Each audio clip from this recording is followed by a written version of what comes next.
ও নারী সমাজ, আপনারা একটু তাকাবেন। আজ আমরা সুন্দর সুন্দর পোশাক, সুন্দর সুন্দর ভূষণ, সুন্দর সুন্দর খাবার আমাদের সামনে আসে। হযরত সুমাইয়া একজন কৃতদাসী ছিলেন। আল্লাহু আকবার, কালেমার দাওয়াত পেলেন, কালেমা গ্রহণ করে নিলেন। ইমানের তেজ, কালেমার তেজ এতই মজবুত হৃদয়ের মধ্যে গেঁথে গেল। আবু জাহেলের দলেরা সুমাইয়া রাদিয়াল্লাহু আনহাকে ধরে নিয়ে গেলেন, হাত পাগুলি বাঁধলেন। সুমাইয়া, তুমি কি কালেমা ছাড়বা? সুমাইয়ার একটাই কথা, আবু জাহেল, জীবন চলে যাবে, কালেমা ছাড়ব না। যে ঈমান গ্রহণ করেছি সেই ঈমান কখনোই আমি ত্যাগ করব না। হযরত সুমাইয়া রাদিয়াল্লাহু আনহার গুপ্তাঙ্গে সেই দিন আবু জাহেল নির্মমভাবে বর্ষা মারতে লাগলো। আহা, একজন নারী গগন বিদারী চিৎকারে আকাশ পাতাল ভারী হচ্ছিল। এতই নিষ্ঠুর, মক্কার কোন মানুষ সেই দিন তার সাহায্যে আগায় আসে নাই। আল্লাহু আকবার, আপনার পশমগুলি দাঁড়ায় যাবে। একটু চিন্তা যদি আপনি করেন, পশম আপনার দাঁড়ায় যাবে। হযরত সুমাইয়া শুধু বলতে লাগলেন, হে রব, আপনি যেই কালেমা, যে ঈমান আমার কলিজার মধ্যে দিয়েছেন, মৃত্যুর শেষ সময় পর্যন্ত ঈমানটা যেন ধরে নিয়ে যেতে পারি। রব্বানা লা তুজিগ কুলুবানা বা'দা ইয হাদাইতানা ওয়া হাব লানা মিন লাদুনকা রাহমাতান ইন্নাকা আনতাল ওয়াহ্হাব। হেদায়েতের পথে চলে মালিক আমাদেরকে গোমরা বানিয়ে দিয়েন না। হযরত সুমাইয়া রাদিয়াল্লাহু আনহা গগন বিদারীর আওয়াজে সেই দিন কারো মন গলে নাই। নির্মম ভাবে আবু জাহেল বর্ষা বেড়ে বেড়ে সেই দিন সবার সামনে তাকে শহীদ করে দিল। হযরত সুমাইয়া শহীদ হয়ে গেলেন, জীবন দিলেন, কিন্তু ঈমান দেন নাই। হে নারী সমাজ, সুমাইয়া সেই দিন জীবন দিয়ে দিল কালেমার জন্য, ঈমানের জন্য। সেই দিন হযরত সুমাইয়া রাদিয়াল্লাহু আনহা জীবন দিল। নারীরে, মা জাতি, তোমরা কেন আজ বিপথে কুপথে তোমাদের জীবন চালাইয়া দিলা? কেন গো তুমি নামাজে আসো না, পর্দায় আসো না? কেন গো তুমি রোজায় সালাতে আল্লাহর আইনে আসো না? এই পৃথিবীর সূর্যটা যখন উদিত হয়, পৃথিবীর সমস্ত শক্তি যদি এক জায়গা হয়, একটা সেকেন্ড সূর্য পরে উঠাইতে পারবেন না। আল্লাহ কোরআনে বলেন, আশ-শামসু ওয়াল কমারু বিহুসবানিন ওয়ান নাজমু ওয়াশ-শাজারু ইয়াসজুদান।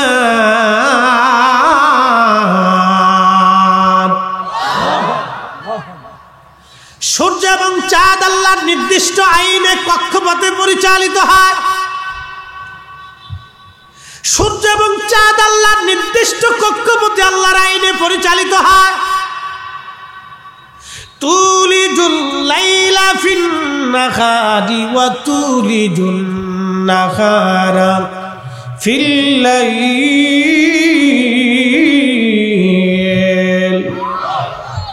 আমার দিকে তাকান, রাতের পরে দিন আসে, দিনের পরে রাত আসে।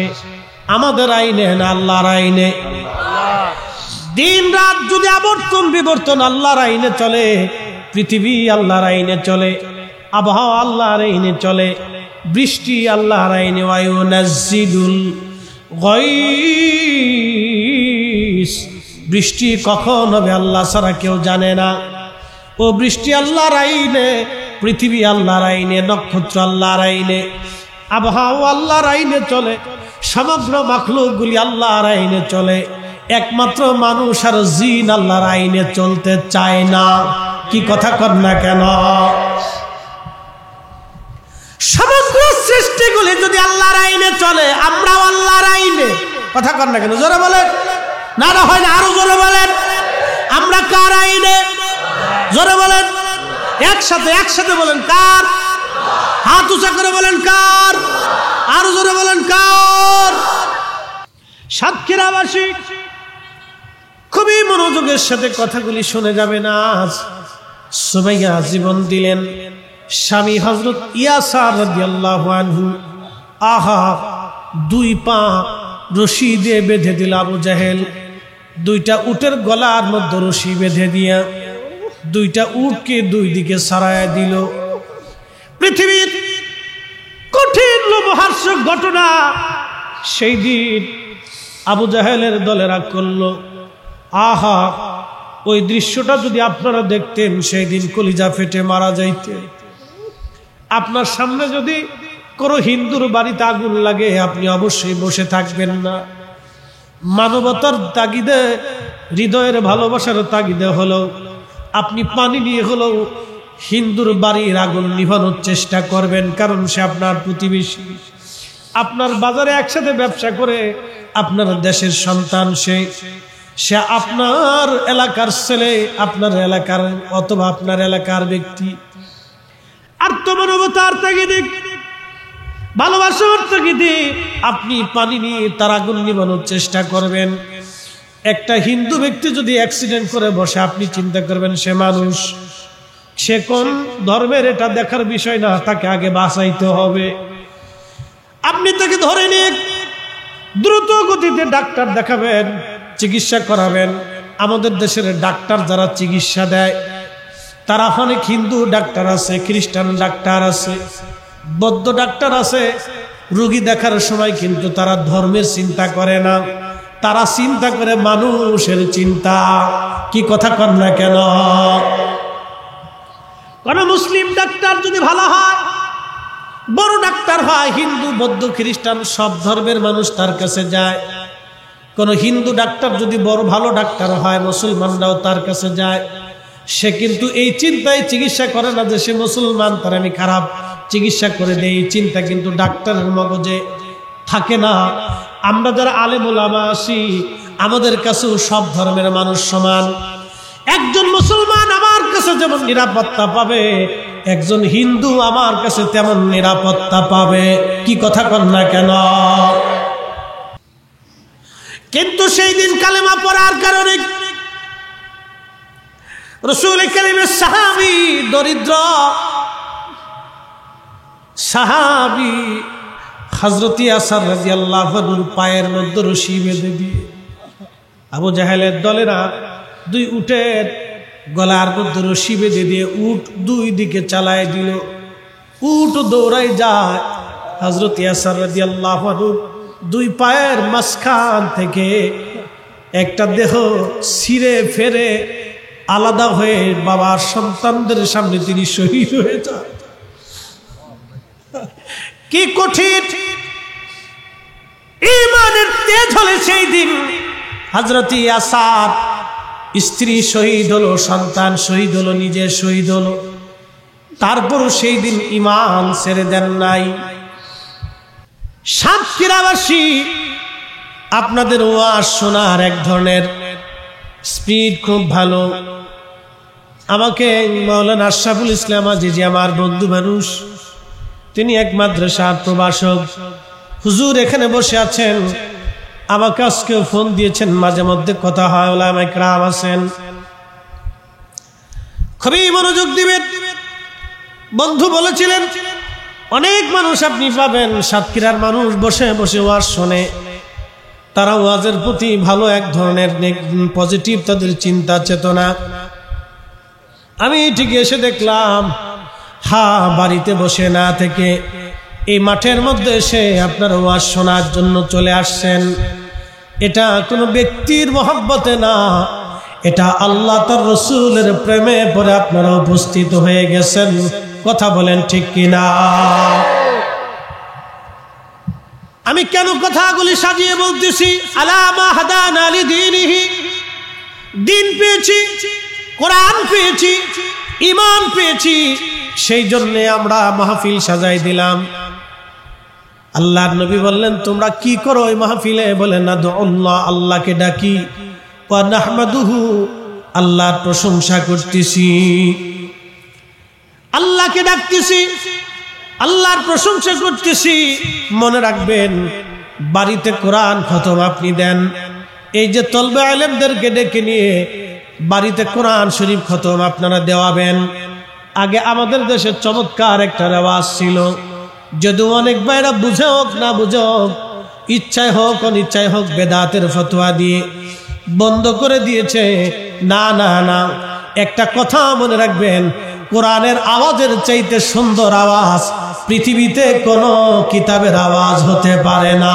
কথা বলেন, হাত উঁচু করে বলেন ঠিক কিনা? প্রিয় উপস্থিতি, সাতক্ষীরাবাসী খুবই মনোযোগ দিয়ে কথাগুলি শুনে যাবেন। আমার দেশে ট্রান্সজেন্ডারকে প্রতিষ্ঠিত করার জন্যে, সমকামিতা প্রতিষ্ঠিত করার জন্যে পশ্চিমা বিশ্ব থেকে কোটি কোটি ডলার এদেশে আসে, কিন্তু আমার দেশের কত গরিব মানুষ টাকার অভাবে অপারেশন করতে পারে না, কত মা টাকার অভাবে সন্তানকে ভালো চিকিৎসা দিতে পারে না, তাদের ফ্রি চিকিৎসার জন্য, জীবন বাঁচানোর জন্য পশ্চিমা থেকে হাজার কোটি ডলার এদেশে আসে না, কিন্তু ট্রান্সজেন্ডার প্রতিষ্ঠিত করার জন্য পশ্চিমারা কোটি কোটি ডলার আমার দেশে খরচা করতেছে। এসব ইহুদি নাসারাদের কঠিন চক্রান্ত, আমাদের সচেতন না হলে এদেশের মুসলমান ধ্বংসের দ্বার প্রান্তে চলে যাবে। কথা বলেন ঠিক কিনা?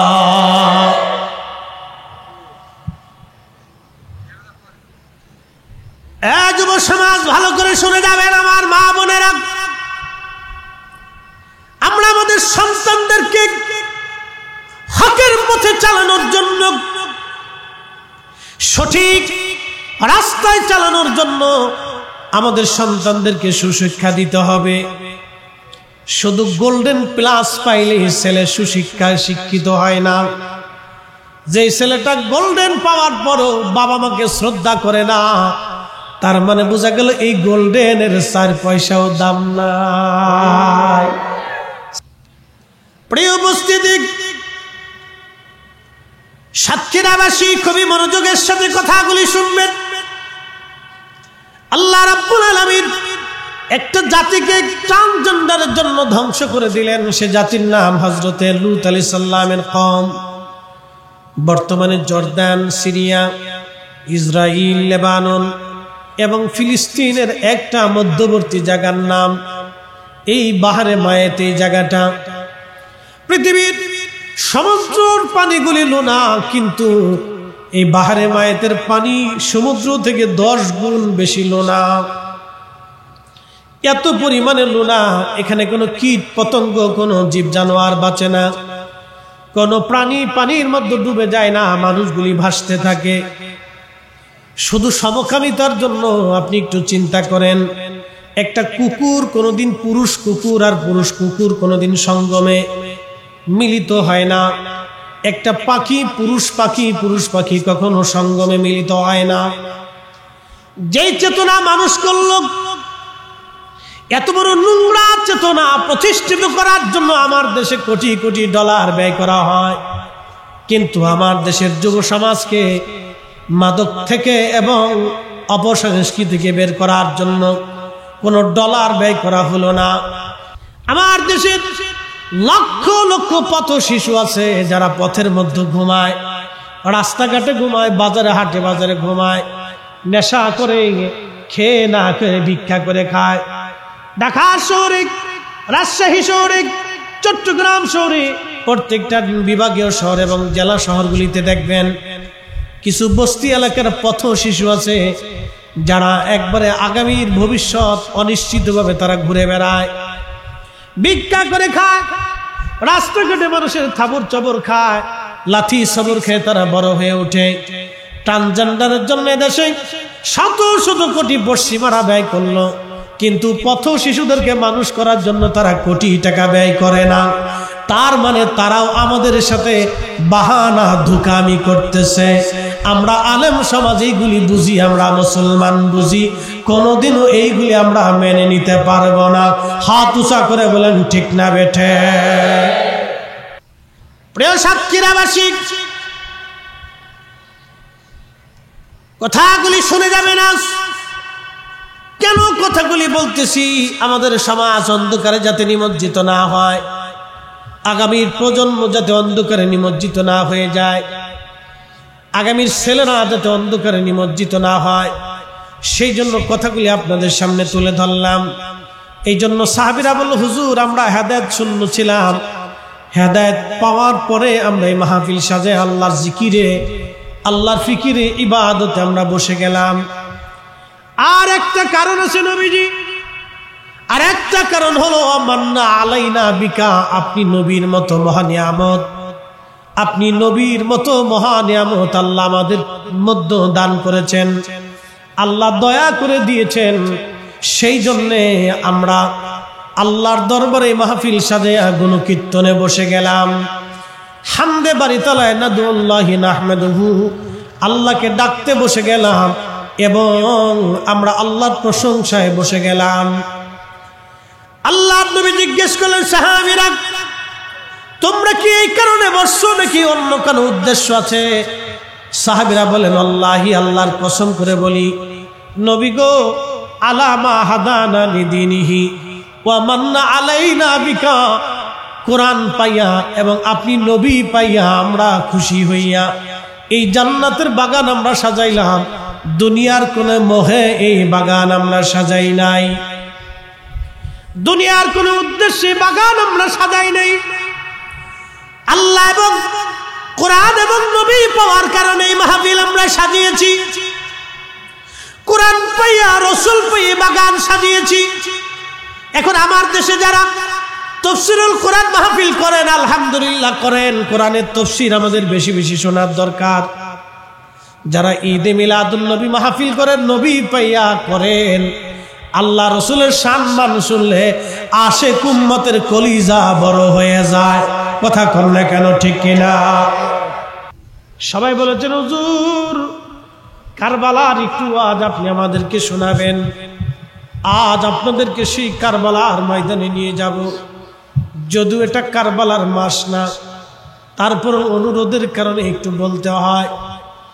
সেই দিন ইয়াজিদি বাহিনী আওলাদে রাসূল হযরত ইমাম হুসাইন রাদিয়াল্লাহু আনহুকে 3টা দিন এমন ভাবে কষ্ট দিয়েছিল, বিশ্বের ইতিহাসে, পৃথিবীর ইতিহাসে এত নির্মমতা অন্য কারো জীবনে এমন করুণ ঘটনা হয় নাই। আপনি কল্পনা করতে পারবেন, আপনার চোখের সামনে তিলে তিলে সন্তানরা ক্ষুধার্ত অবস্থায় মারা যাচ্ছে, না খেয়ে মারা যাচ্ছে, পানির পিপাসায় সন্তান ছটফট করতেছিল। হযরত ইমাম হুসাইন রাদিয়াল্লাহু আনহু সন্তানদেরকে নিয়ে চলে গেলেন, কারবালার ময়দানে উপস্থিত হয়ে গেলেন। 22,000 ইয়াজিদি সৈন্যরা সেই দিন তাকে ঘিরে ফেলে দিল, ফরাত নদীর পানি বন্ধ করে দিল। একটাই কথা ছিল, হুসাইন আপনি ইয়াজিদের কাছে বায়াত গ্রহণ করেন। ইমাম হুসাইন বলেছিলেন, একজন মদপায়ী নিকৃষ্ট ব্যক্তির কাছে বায়াত নিয়ে আমি রাসূলুল্লাহর সুন্নতের হানি করতে পারবো না, আমার জীবন চলে যাবে। এমন নিকৃষ্ট ব্যক্তির কাছে বায়াত নিয়ে আমি ইসলামের সম্মান নষ্ট করতে রাজি না। একবার জোরে বলা যাবে কি আল্লাহু আকবার?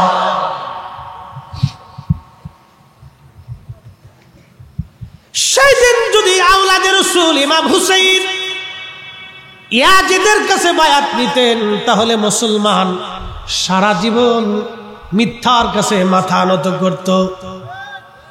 আজকে ইসরায়েলের ছেলেদের দিকে, ফিলিস্তিনের বাচ্চাদের দিকে তাকান। সাংবাদিকরা জিজ্ঞেস করলো, মাও নাই, বাবাও নাই, ভাইও নাই, বোনও নাই, কেউ নাই। ছোট্ট শিশুকে জিজ্ঞেস করা হলো, কেমন আছো? ওরা বলে আলহামদুলিল্লাহ। খাও কি, বাসস্থান কি? বলে হাসবুনাল্লাহু নি'মাল ওয়াকিল, নি'মাল মাওলা ওয়া নি'মান নাসীর। চিৎকার মেরে জোরে বলেন আল্লাহু আকবার। সাতক্ষীরাবাসী, আমাদের দেশের ছেলেদেরকে আপনি 10 জন নবীর নাম জিজ্ঞেস করেন, অনেক বাচ্চারা বলতে পারবে না। কিন্তু ফিলিস্তিনের বাচ্চারা, সন্তান বাবা শহীদ হয়েছে, মা শহীদ হয়েছে, তারপরেও বাক্য বলে আলহামদুলিল্লাহ, হাসবুনাল্লাহ নি'মাল ওয়াকিল। ফিলিস্তিনের বাচ্চারা এখনো মাথা নত করে নাই। কারণ আওলাদে রাসূল ইমাম হুসাইনের শিক্ষা আমার নবীর উম্মত জীবন দিবা, জীবন চলে যাবে, সন্তান চলে যাবে, রাষ্ট্র চলে যাবে, পরিবার চলে যাবে, সমাজ চলে যাবে, সব ব্যক্তি হয়ে যাবে আলাদা, আত্মীয় স্বজন পার হয়ে যাবে, কিন্তু মিথ্যার কাছে মাথা নত করা যাবে না। আজকে দেখাই দিল ফিলিস্তিনের নারীরা সন্তান শহীদ হয়ে যায়, বোরকা ছাড়ে না, স্বামী শহীদ হয়, তারা হেজাব ছাড়ে না।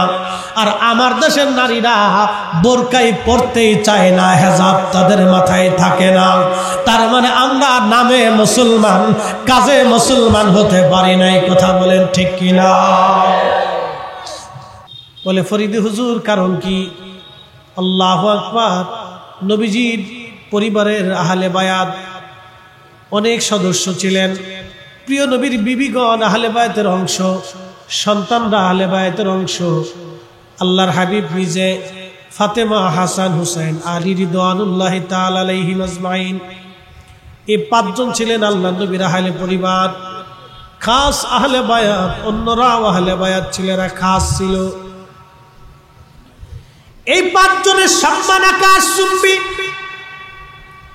এতই মর্যাদা তাদের, যাদের উসিলায় কোটি কোটি মানুষকে আল্লাহ ক্ষমা করে দিয়ে জান্নাতি বানাবে। হযরত আলী রাদিয়াল্লাহু আনহু সিফিনের দিকে রওনা করতেছিলেন। পথে চলতে চলতে চলতে চলতে কারবালায় আসলেন। কারবালায় একটা গাছ ছিল, এই গাছের নাম হানজাল। ইমাম ইবনে কাসির লেখেন, এই হানজাল গাছ দেখার পরে হযরত আলী রাদিয়াল্লাহু আনহু বললেন, ও আমার লোকেরা, সাহাবীরা, বলো তো এই জায়গার নাম কি? বলে হুজুর এই জায়গার নাম হচ্ছে কারবালা। ওই গাছের নাম কি? বলে হানজাল।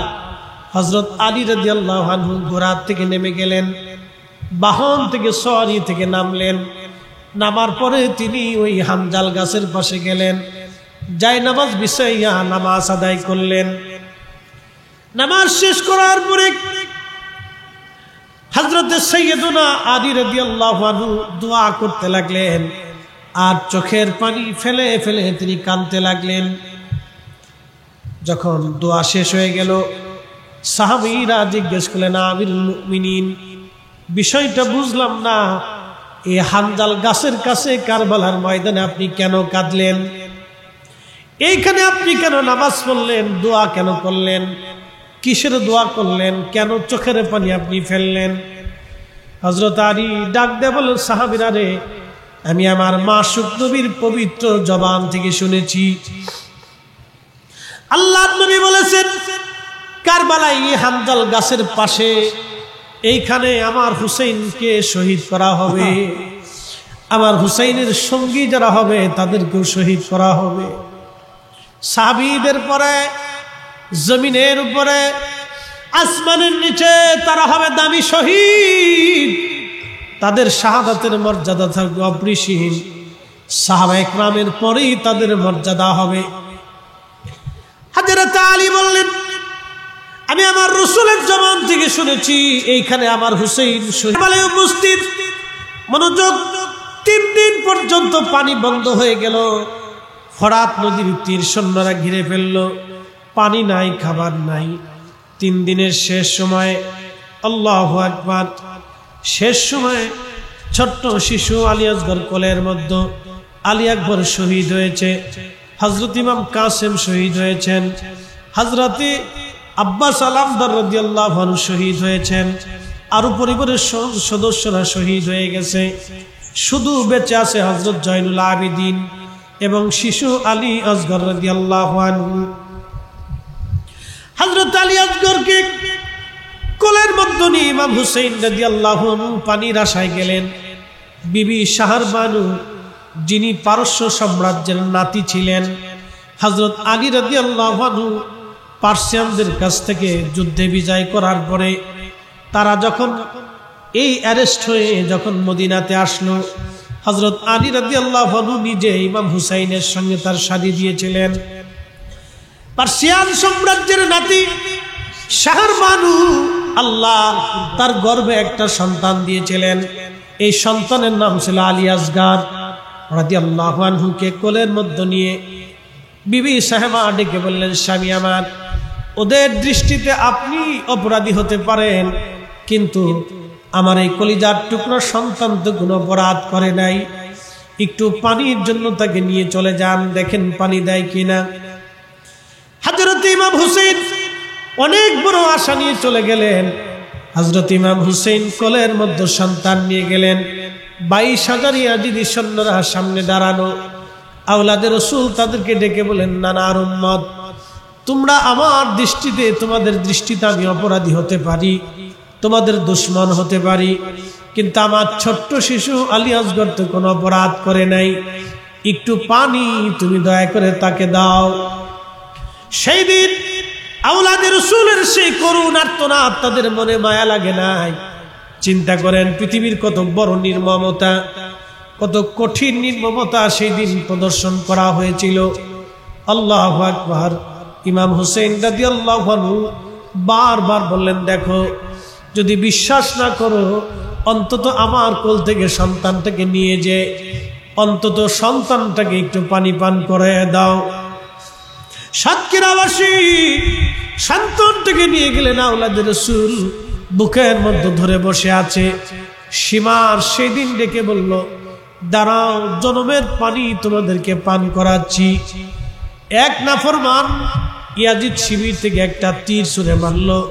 তীরটা এসে আওলাদে রাসূলের বক্ষর মধ্যে ধরে রাখা ছোট্ট শিশু আলী আসগরের কলিজা বিদীর্ণ হলো। বাবার কোলের মধ্যে সন্তানটা ছটফট করে শহীদ হতে লাগলেন। ইমাম হুসেন রাদিয়াল্লাহু আনহু রক্তমাখা অবস্থায় সন্তানকে নিয়ে দ্রুত গতিতে তাঁবুর কাছে ফিরে আসলেন। বিবিকে ডাক দিয়ে বলেন, বিবি রে, তাঁবু থেকে বের হয়ে আসো, আমি আমার আলী আসগর কেমন পানি পান করাইছি, কোনোদিন আর পানির জন্য বিরক্ত করবে না। বিবি রে, আয়, এমন পানি পান করাইছি, দেখো, এত সময় আমার নানা রাহমাতুল আলামিন হাউজে কাউসারের পানি পান করাইয়া আমার আসগরের কলিজা ঠান্ডা বানাইছে। বিবি আসো, আমার সন্তান দুনিয়াতে তোমাকে আর কষ্ট দেবে না। শাহরবানু বিবি সাহেবেরা দৌড়ে আসলেন। হযরত ইমাম জয়নুল আবেদিন, একমাত্র বেঁচে যা পুরুষ, তিনি বলতেছিলেন, দুনিয়ার মানুষ, ভাই শহীদ হওয়ার দৃশ্যগুলি দেখেছি, বাবার কল রক্তে ভিজা পেয়েছি, আমি একমাত্র বেঁচে যাওয়া পুরুষ সাক্ষী। সেই দিন আমার আব্বা জান কোলের মধ্যে সন্তানকে নিয়ে চোখের পানি ছেড়ে ছেড়ে কাঁদতেছিল, বলতেছে, রব্বে কারীম, আমি আমার সন্তানদেরকে পানির আশায়, পানির জন্য তাদের সামনে গিয়েছিলাম, আল্লাহ তুমি সাক্ষী থাকো মালিক, আমি আমার সন্তানকে পানির আশায় গিয়েছিলাম, ওরা পানিবিহীন আমার সন্তানকে শহীদ করেছে। আমি দুনিয়ার এই ফয়সালা চাই না, আমি হাসরের ময়দানের ফয়সালার জন্য অপেক্ষা করব। কত কঠিন হবে তাদের আখিরাত। সেই দিন যারা আওলাদে রাসূলের বিরুদ্ধে যুদ্ধ করেছিল, কত কঠিন হবে তাদের আখিরাত, কত কঠিন তাদের আখিরাত, কত ভয়াবহ হবে। ইমাম জয়নুল আবেদিন বললেন, আমি অসুস্থ ছিলাম, আব্বা জান আমার ফুফু আম্মা হযরত জয়নব রাদিয়াল্লাহু আনহাকে বললেন, জয়নব, আমার আব্বা হুজুরের দেওয়া নানা রাহমাতুল আলামিনের সবুজ পাগড়িখানা আমাকে দাও। সবুজ পাগড়ি তিনি মাথায় বাঁধলেন, গায়ের মধ্যে ওই হযরত আমিরা হামজা রাদিয়াল্লাহু আনহু লোহার বর্মটা গায়ে দিলেন, জুলফিকার তলোয়ারখানা হাতে নিলেন, সবাইকে কাছে ডাকলেন, বিবিদের কাছ থেকে বিদায় নিলেন। হযরত জয়নব কাছে ডেকে জয়নবকে সামনে দাঁড়া করাইলেন। হযরত জয়নব ছিলেন ইমাম হুসাইনের ছোট বোন। জয়নবকে ডাক দিয়ে বলেন, বোন আমার, আব্বা জান আমাদের মাঝ থেকে শহীদ হয়েছে, আম্মা জান আমাদের থেকে বিদায় নিয়েছে, বড় ভাই ইমাম হাসানকে ওরা বিষ প্রয়োগে হত্যা করেছে। আমাকে কারবালা পর্যন্ত ডেকে এনে আমার চোখের সামনে সন্তানদেরকে ওরা শহীদ করে দিয়েছে, নির্মমভাবে শহীদ করেছে, নির্মমভাবে আমার সন্তানদেরকে শহীদ করেছে, আমার সাথীদেরকে ওরা শহীদ করেছে। 3 দিন আমি একজন পিতা হয়ে সন্তানদের মুখে এক ফোঁটা পানি আমি দিতে পারি নাই। জাইনাব, আমার অবর্তমানে তোমাদেরকে এই পরিবারের মধ্যে তোমাকে মুরব্বী হিসেবে রেখে যাচ্ছি। জাইনাব রে, 2টি ওসিয়ত তোমার জন্য আমি করে যাচ্ছি। প্রথম ওসিয়ত হলো আমার জয়নুলকে রেখে গেলাম, জয়নুল আবিদিন। আমি আমার জয়নুল আবিদিনকে রেখে যাচ্ছি, আমার নানার উম্মতের দ্বীনের জন্য তাকে রেখে গেলাম। সাবধান জয়নুল, আমার জয়নুলের মনে ব্যথা দিবি না, কষ্ট দিবি না, সন্তানের মতো লালন করবি। 2 নম্বর ওসিয়ত, জয়নব, আমার শাহাদাতের পরে আমি জানি ওরা আমার লাশের উপরে বিভিন্নভাবে অত্যাচার করবে রে, তুই কিন্তু আমার সাকিনারে আমার লাশের পাশে যাইতে দিবি না, মাতম করবি না। আমার নানা রাহমাতুল্লিল আলামিনের নিষেধ। 3 নম্বর ওসিয়ত, জাইনাব, যদি কোনদিন তোমরা মদিনায় ফেরত যাইতে পারো, যদি কোনদিন মদিনায় ফেরত যাইতে পারো, জয়নব রে, দুনিয়ার কোন রাজা বাচ্চার আদালতে আমাদের হত্যার ফায়সালার জন্য বিচার চাবি না। দুনিয়ার কোন রাজা বাচ্চার দরবারে আমাদের হত্যার জন্য, শাহাদাতের জন্য, নির্মমতার জন্য ফায়সালা টানতে যাবি না। যদি কোনোদিন মদিনায় যাওয়ার সুযোগ হয় রে জয়নুল, কারো বাড়ি যাবি না, কারো ঘরে যাবি না, সর্বপ্রথম আমার নানা রাহমাতুল্লিল আলামিনের রওজার পাশে যে দাঁড়াইবি।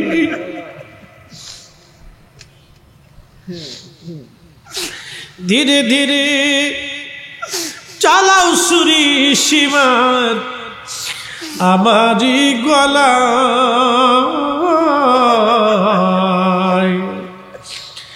জয়নাল আবেদিনের কান্দন শুনতে দাও আমায়, জয়নাল আবেদিনের কান্দন শুনতে দাও আমায়।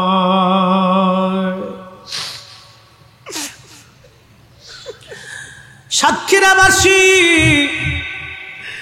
হযরত ইমাম হুসাইন এই ওসিয়ত করার পরে উনি যুদ্ধের ময়দানে চলে গেলেন। যুদ্ধের ময়দানে চলে যাওয়ার পরে নির্মম ভাবে তাকে শহীদ করা হলো। সাতক্ষীরার মুসলমান আজকে শুনে যান, ইমাম ইবনু কাসির আল বাদার মধ্যে লেখেন 133টা তীর পুরো শরীর মুবারকটাকে ঝাঁঝরা করে ফেলেছিল। 21টা বর্ষার আঘাত শরীরের মধ্যে ছিল, 33টা তলোয়ারের আঘাত ওনার শরীরের মধ্যে ছিল। পুরা শরীর মুবারক থেকে ঝাঁঝরা করে ফেলে দেওয়া হয়েছিল। উনি যখন শহীদ হয়ে যান, ওনার দেহ থেকে মাথা মোবারক কেটে আলাদা করে ফেলে দেওয়া হলো। ইমাম ইবনু কাসির আল বাদার মধ্যে বিশুদ্ধ সনদে লেখেন,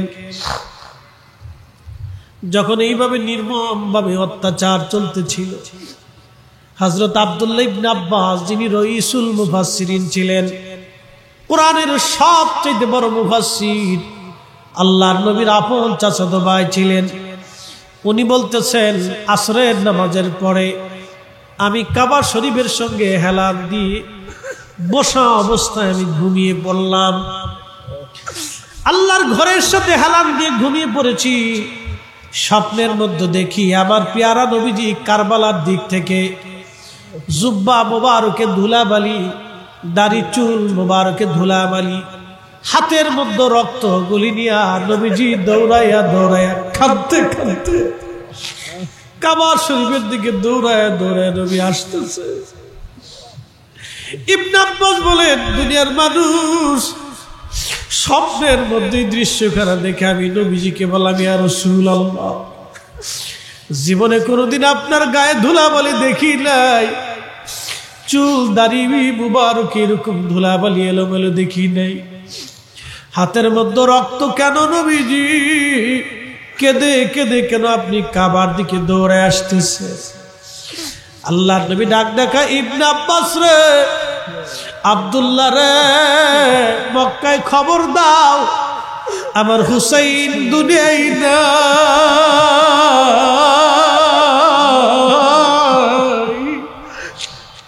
আমার হুসাইন কারবালায় শহীদ। আমার হুসাইনের শাহাদাতের সময় আমি নবী পাশে ছিলাম, আমি রাসূল তার শাহাদাতের সময় পাশে ছিলাম, তার রক্ত সাথীদের রক্তগুলি আমি নিয়ে আসছি আল্লাহর আদালতে যাওয়ার জন্য। চিৎকার মেরে জোরে বলবেন আল্লাহু আকবার। আল্লামা ইমাম ইবনে কাসির হাদিস খানা লেখার পরে নিচে বলছেন, হাযা হাদিসুন সানাদুল জায়িদ, এই হাদিসের সনদ বড়ই মজবুত, এই হাদিসের সনদের মধ্যে কোনো গন্ডগোল নাই, বিশুদ্ধ ঘটনা। আল্লাহর নবীজি স্বপ্নে দৌড়াইয়া দৌড়ে কাবার দিকে আসতেছে। আল্লাহর নবী বলেন, মান রাআনি ফিল মানামি ফাকাদ রাআল্লাহ, রাবাহুল বুখারী। যে আমাকে স্বপ্ন দেখলো সে বাস্তবে আমি নবী দেখলো। আমি নবী নিজে আসি, ছবি আসি না, আমি নবী নিজে সরাসরি আসি। চিৎকার মেরে জোরে বলবেন আল্লাহু আকবার। হযরত ইবনে আব্বাস বলেন, আমি স্বপ্ন দেখলাম, স্বপ্ন ভেঙে গেল আমার। সারা কাবা বলে উনি পাগলের মতো দৌড়ায় আর বল, শুনছো কাবাবাসী, শুনছো মক্কাবাসী, হুসাইন আর নাই, আমাদের হুসাইন কারবালায় শহীদ। একটু চিন্তা করেন তো, সেই দিন আল্লাহ তাদের উপরে কত বড় জুলুম তারা চলেছিল, কিন্তু অন্যায়ের কাছে মাথা নত করে নাই। কথা কোন ঠিক কিনা? সেই দিন তারা মিথ্যার কাছে মাথা নত করে নাই, অন্যায়ের কাছে মাথা নত করে নাই, অন্যায়ের কাছে মাথা নত করে নাই, ন্যায়ের সামনে ন্যায়ের জন্য মাথা উঁচু করে দাঁড়িয়েছিল উহুদ পাহাড়ের মতো। সেই দিন নিজে শহীদ হলো, সন্তান শহীদ হয়ে গেল, পরিবার পরিজন শহীদ হলো। শুধু কি এখানেই শেষ না? ইমাম ইবনে কাসির লিখতেছেন, ইমাম হুসাইন রাদিয়াল্লাহু আনহু দেহ মোবারক থেকে জুব্বা খুলে নিয়ে যাওয়া হলো। আহা, মাথাবিহীন দেহ মোবারককে ফোরাত নদীর তীরে কারবালার ধুলাবালির মধ্যে শুয়াইয়া ইয়াজিদ বাহিনী 70টা ঘোড়াকে তারা সিরিয়াল করলো। 70 জন সুয়ারি ঘোড়ার পিঠের উপরে চড়াইয়া নগ্ন দেহ, খালি দেহ মোবারকের উপর দিয়ে ঘোড়া দাবড়াইতে লাগলো। ঘোড়ার পায়ের আঘাতে, খুরের আঘাতে আঘাতে ইমাম হুসাইনের রক্ত গোশতগুলি, দেহগুলি ছিটিয়ে ছিটিয়ে ছিঁড়ে ছিঁড়ে যাচ্ছিল, দলিত মলিত হচ্ছিল দেহ মুবারক। ঠিক তখনই হযরত যায়েনব, ফাতিমাতুজ জাহরার কন্যা, হযরত আলী রাদিয়াল্লাহু আনহুর বেটি, জান্নাতের সদস্য, প্রিয় নবীজির রক্ত হযরত যায়েনব, তিনি দৌড়ে এসে ভাইয়ের লাশের পাশে দাঁড়াইয়া, জেসের মুবারকের পাশে দাঁড়াইয়া মদিনার দিকে ফিরে হযরত যায়েনব চোখের পানি ফেলে ফেলে কাঁদতেছিলেন। চোখের পানি ফেলে কান্দে আর বলি, ইয়া রাসূলুল্লাহ, ইয়া হাবিবাল্লাহ, নবী গো, আপনার উম্মতেরা আপনার হুসাইনের সঙ্গে কেমন আচরণ করে? নানা গো, আপনি দেখেন কারবালার প্রবালী বাতাস আপনার হুসাইনের শরীরে ধুলাবালি ছড়ায়। যাদের গায়ে মশা মাছি বসতে দাও নাই, যারা ক্ষুধার্ত হলে নবী সহ্য করেন নাই, একদিন ফাতেমা রাদিয়াল্লাহু আনহা ঘরের কাছ দিয়ে নবীজি যাচ্ছিলেন, হাসান হুসাইন কাঁদতে লাগলো। আল্লাহর নবী ছটফট করে ভিতরে ঢুকলেন।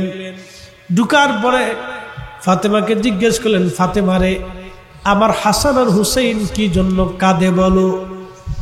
তুমি কি জানো না ওদের কান্নার আওয়াজ আসলে আমি নবীজির কলিজার মধ্যে ব্যথা লাগে, ওরা কানলে আমি নবী কষ্ট পাই। ফাতেমা রে, কেন ওদেরকে কষ্ট দিছো বলো, কি জন্য কষ্ট দিছো বলো রে ফাতেমা? বলে, আব্বাজান, গরিব ঘরে আপনি আমারে বিয়ে দিয়েছেন, আপনার আলী বড় দরিদ্র, ঘরের মধ্যে কোনো খাবার নাই, আমি হাসান হুসাইনকে খাবার দিতে পারি নাই, ক্ষুধার কারণে ওরা আজকে কাঁদতেছে আব্বাজান। আল্লাহর নবী পাগল পারা হয়ে গেলেন হাসান হুসাইনের ক্ষুধা বন্ধ করার জন্য।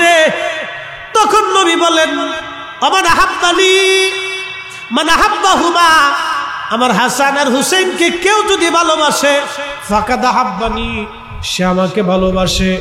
ওমান হাব্বানি, যে আমাকে ভালোবাসে, আহাব্বাহুল্লাহ, সে আল্লাহকে ভালোবাসে। ওমান হাব্বাহুল্লাহ আদখালাহুল জান্নাহ, আর যে আল্লাহকে ভালোবাসে আমার আল্লাহ তাকে জান্নাতি বানাই দেবে। চিৎকার মেরে জোরে বলেন আল্লাহু আকবার। বলবেন, হুজুর 1450 বছর পরে উনাদের ওয়াজ শুনে আমাদের কি লাভ হবে?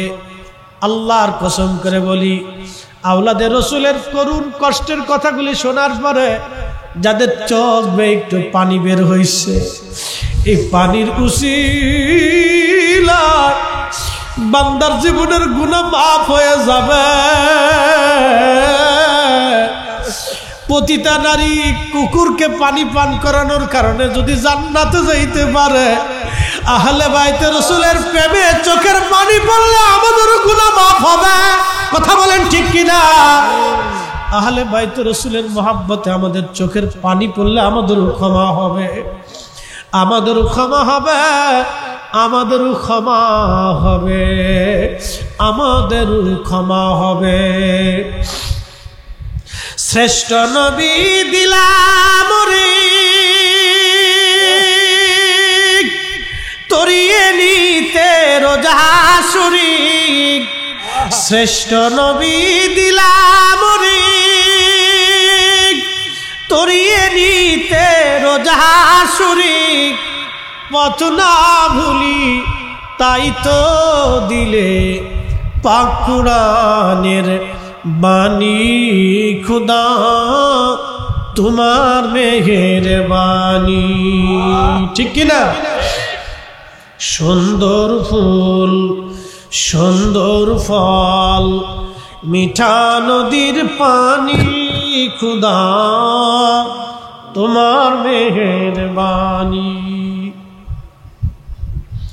কোরআনে আল্লাহ বলতেছেন, কুল ইন কুনতুম তুহিব্বুনাল্লাহা ফাত্তাবিউনি ইউহিব্বুকুমুল্লাহ। আলোচনা আর দীর্ঘায়িত করব না। আলোচনার মূল প্রতিপাদ্য বিষয় আমি বলে ফেলেছি। মিথ্যার কাছে মাথা নত করা যাবে না, অন্যায়ের কাছে মাথা নত হবে না, হকের জন্য মাথা উঁচু করে দাঁড়ায় থাকতে হবে।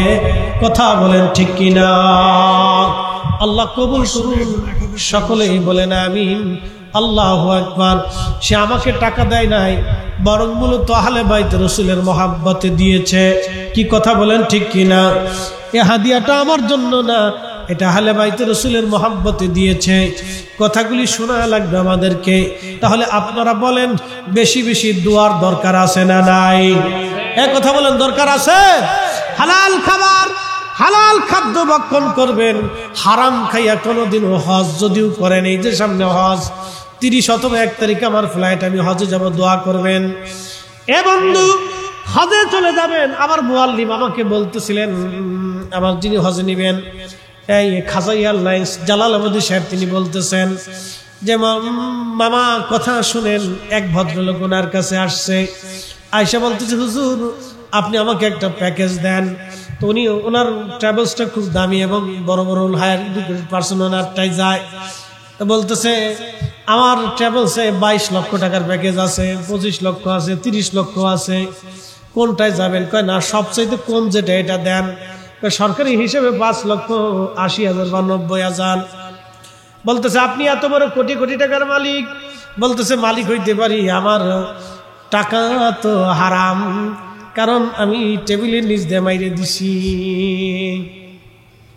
আজকে সুদের কারবারি করি পয়সার জন্য, ঘুষের কারবারি করি পয়সার জন্য। আপনাদেরকে বলি, আজকে বলে দিয়ে যাই, একজন ব্যক্তি যদি সুদের কারবারি করিয়া 100 কোটি টাকার মালিক হয়, 100 কোটি টাকার মালিক হওয়ার পরে সুন্দর মনোরম একটা প্রাসাদ স্ত্রীকে বানাই দিল, সন্তানদেরকে সুন্দর বিল্ডিং বানাই দিল, দামি দামি গাড়ি দিল। এখন ওই ব্যক্তি যদি তার স্ত্রীকে যায় বলে, বিবি রে আমার তো অনেক সম্পদ আছে, তো তোমার একটা বাড়ি বানাই দিলাম, আমি আরেকটা বিয়ে করতে চাই, ওই স্ত্রীকে মানবে?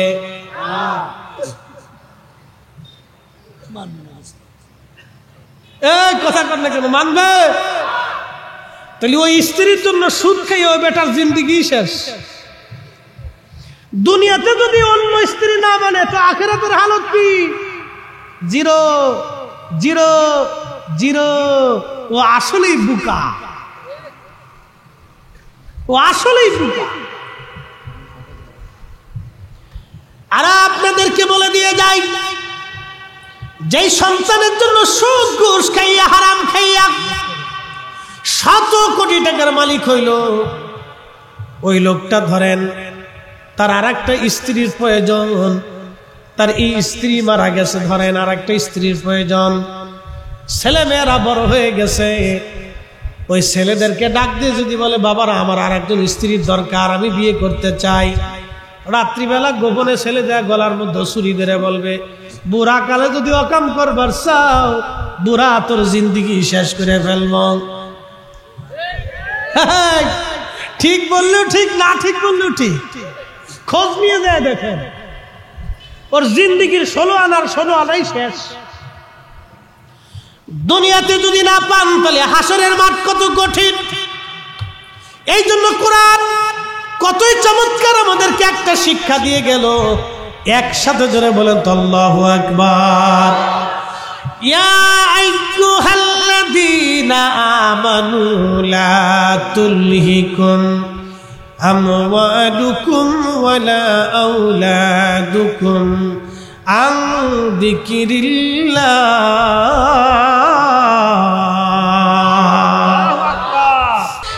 হে ঈমানদার, অ্যাটেনশন।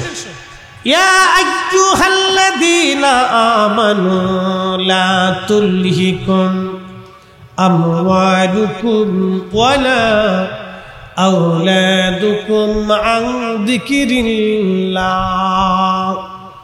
ও ঈমানদার, সম্পদের মোহে সন্তানের প্রেমে পড়ে তোমরা আমি আল্লাহর জিকির থেকে গাফিল হইও না, নামাজ ছেড়ে দিও না, হালাল ছেড়ে দিও না, আখিরাত বরবাদ করিও না। স্ত্রীর প্রেমে পড়ে, সন্তানের প্রেমে পড়ে, সম্পদের প্রেমে পড়ে আমি আল্লাহ থেকে তোমরা জুদা হয়ে যাইও না। যদি জুদা হও তাহলে কি হবে? ওয়ামাই ইয়াফআল যালিকা ফাউলাইকা হুমুল খাসিরুন।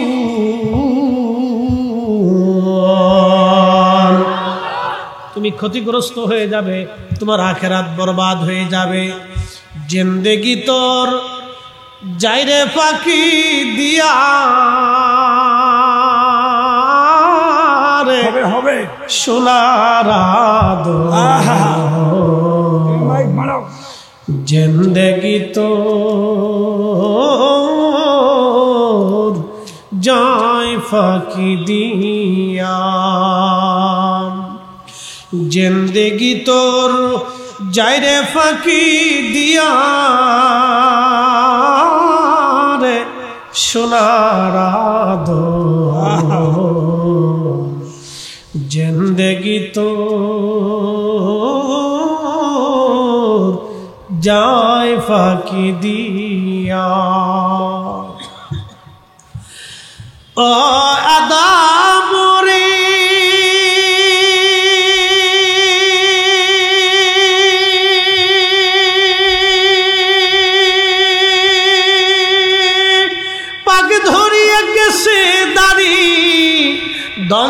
আছে গোটা চারি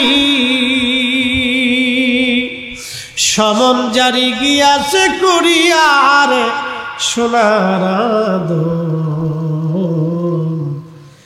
জিন্দেগি তো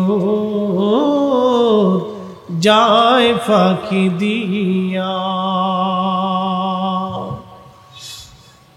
বন্ধু খুশি সেই দিন এই ঠান্ডা শোনার জন্য জিন্দেগি। আল্লাহু আকবার। দোস্ত 1000 টাকা দিছে, আমি দোস্তের হাদিয়া না আমি খুশি হয়ে দিছি, শান শুনলাম একটা জিন্দেগি। বন্ধু 1000 টাকা বকশিশ মেরে দিচ্ছে, মাশাআল্লাহ। আপনারা খুশি? কারবালার ওয়াজ কি চলবে? কারবালার দিকে যাচ্ছি। হ্যাঁ, হযরত ইমাম আহমদ ইবনে হাম্বল রাহমাতুল্লাহি আলাইহি মুসনাদ আহমদ একখানা হাদিসে কারিমা লেখেন। আল্লামা ইমাম ইবনে কাসির আল বেদায়ের মধ্যে লেখেন, কষ্ট হবে না তো? 20টা মিনিট বসবেন তো ইনশাআল্লাহ? অনেকেই চিন্তা করবে হুজুর আবার কি ওয়াজ শুরু করলো। শোনেন, এগুলি শোনার বড় প্রয়োজন। অতএব আমরা ভিতরে না থেকে, বাইরে না থেকে ভিতরে চলে আসি। অনেক সুন্দর পরিবেশ। ইন্নাল হামদুলিল্লাহ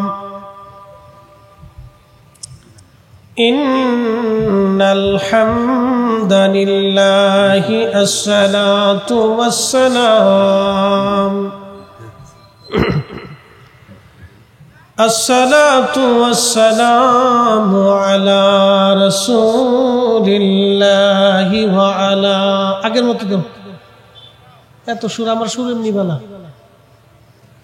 ওয়া আলা আলিহি ওয়া আসহাবিহি ওয়া আউলিয়াই মিল্লাতিহি ওয়া উলামায়ে আহলে সুন্নাহ।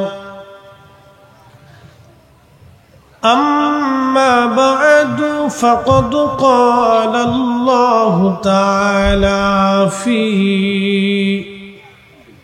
كلامه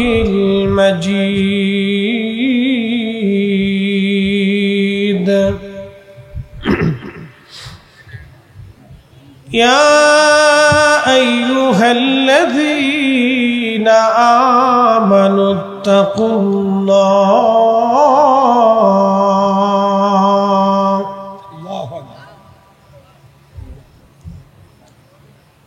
آمنوا اتقوا الله حق تقاته ولا تموتن إلا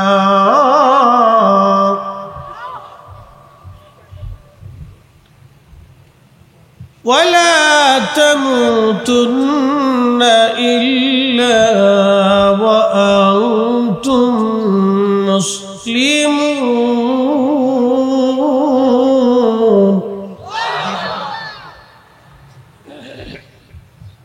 وفي آيات أخرى في شان حبيبه ومحبوبه إن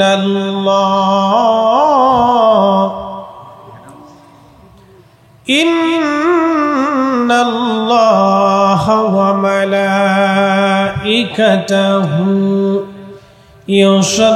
يصلون على النبي يا أيها الذين آمنوا صلوا عليه وسلموا تسليما. اللهم صل مولانا محمد وعلى آله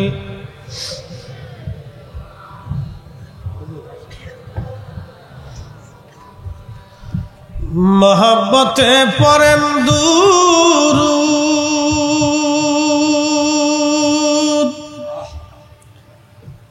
ও আশিক ভাই বসিয়া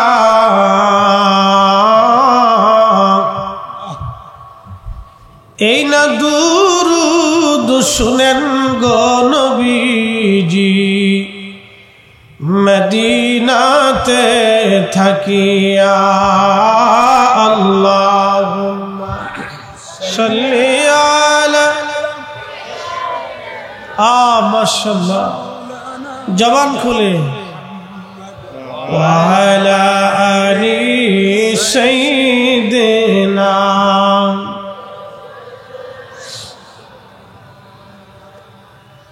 আমি বিভোর হই রসুল নামের দুরূদ পড়ে যাই,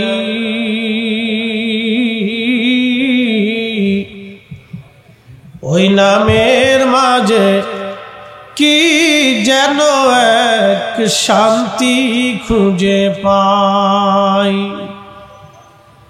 ওই নামের মাঝে কি যেন এক শান্তি খুঁজে পাই। ওই নামই আমার গলার মালা, ওই নামই আমার গলার মালা, ওই নাম জপে মোর জুড়াই জ্বালা। আমার সব ভুল হবে না পেলে ওই, আমার সব ভুল হবে না পেলে ওই চরণ তলে ঠাই।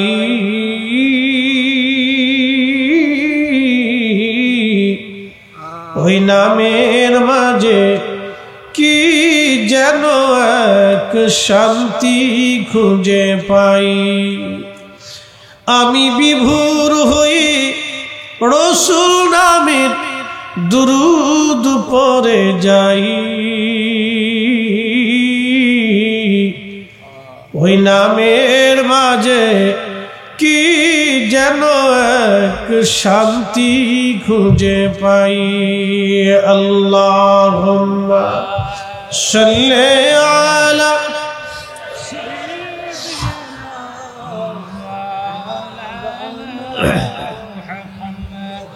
ওয়া আলা আলি সাইয়্যিদিনা।